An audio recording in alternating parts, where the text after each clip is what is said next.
In the Pokrovst area, Ukrainian artillery starts firing at Russian tanks. Shells land near the column, but armored vehicles keep advancing. The first direct strike comes from a drone. It forces the tank down into a crater from a previous explosion.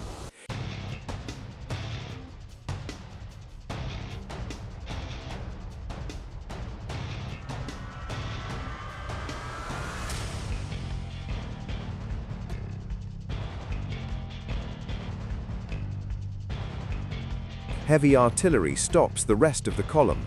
Soldiers abandon their vehicles. Artillery keeps pounding the stationary targets.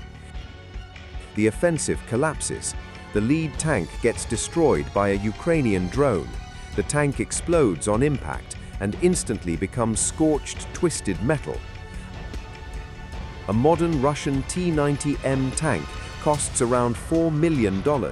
It takes months to build and requires a highly trained crew to operate. The drone that destroyed it cost less than $1,000 and was assembled in 2 weeks. The cost difference in this war is staggering. 2 military vehicles try to advance toward the city. They turn into a nearby field. Ukrainian artillery tries to intercept one of the vehicles. It accelerates to maximum speed, making it harder to aim. A Ukrainian drone interferes. The vehicle stops with a precise hit. Infantry scatters. The drone drops its payload. Russian troops try shooting down the drones but fail. The second military vehicle hits a mine. The attack attempt ends in failure. By now, the Russians had tried several approaches. Speed, concentration, alternate routes, all still led to destruction.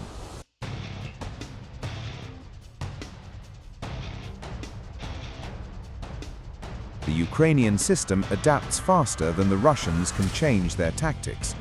Something similar happens in the Kursk region. Russian forces prepare for an attack. They send military equipment through a field.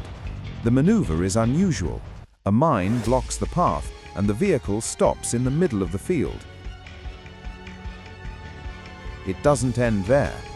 Ukrainian forces strike with cluster munitions. Another vehicle trying to help gets destroyed by a direct drone hit. Sensing the danger, Russian troops try to retreat. A second drone pursues them. It attacks. Seconds later, a third drone delivers the final blow. The vehicle is completely destroyed. Another failed attack. Every new Russian tactic leads to the same outcome. But there's one scene that perfectly captures the essence of this conflict. A scene showing not just technological superiority, but a complete breakdown of Russia's ability to adapt. In the footage, you can see a Russian tank trying to pass, stopped on the road.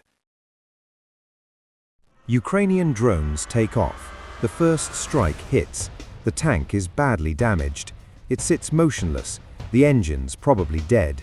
The crew tries using the main gun against the drones, but fails. Smoke pours from the vehicle. Maneuvering doesn't help. Radio calls go out for help. The tank sent to rescue becomes a new target. When soldiers try jumping between vehicles, drones intercept them. One strike vanishes.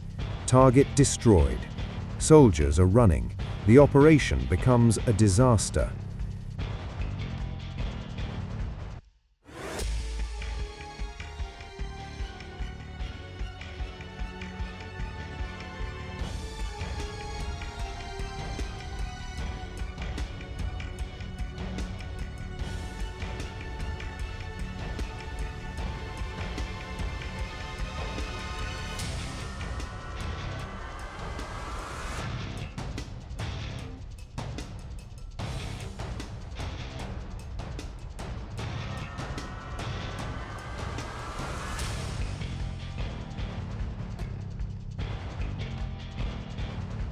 Now the scene that defines this entire conflict, the perfect picture of modern warfare versus outdated doctrine.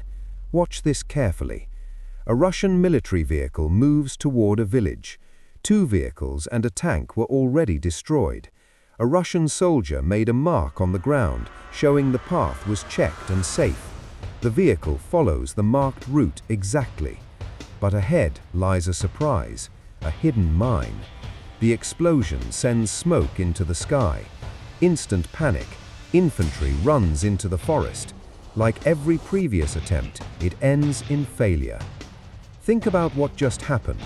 Russian soldiers, without their own reconnaissance drones and no way to detect new mines, relied on a physical mark on the ground, a mark that could have been there for days. Meanwhile, Ukrainian drones watched and planted mines on the safe path after the mark was made. This is a war of information against ignorance, and ignorance always leads to defeat. In recent months, Ukrainian forces have constantly hit Russian supply lines. A series of devastating operations against convoys has seriously undermined Russia's ability to support operations near the front. The Pokrovst area has become one of the main battlegrounds where these tactics are most visible. This shows how precise planning can paralyze entire military formations. Russian troops depend heavily on long columns, fuel trucks, armored vehicles, and the transportation of supplies. They continue to send resources to the battle zones. But these columns, often located on open roads and fields, become more and more vulnerable. Drones, artillery, high-precision guided munitions together try to destroy the columns before they reach their destination. Each destroyed truck reduces firepower. Each lost tank sends a clear signal. Logistic security no longer exists for Russian troops in these areas. Success in Pokrovsk and other regions shows something fundamental. Even when faced with superior forces, agility, accuracy, and strategic planning can change the outcome of a battle. And in this sense, Ukraine has demonstrated not only the ability to resist, but also the mastery of modern combined tactics that keep the enemy under constant pressure. Here you can see that intelligence is more important than numerical advantage. Coordinated systems outperform unorganized masses. Information is stronger than armor. The war has changed. The one who does not adapt will not survive. Now I want to know your opinion. What do you think? Do traditional armies have tanks and heavy equipment in the future in a modern war? Leave your answer in the comments. If this video opened your eyes to how the war really works today, share it with those who need to see it. Subscribe to the channel to get more deep analyses of modern conflicts. See you next time.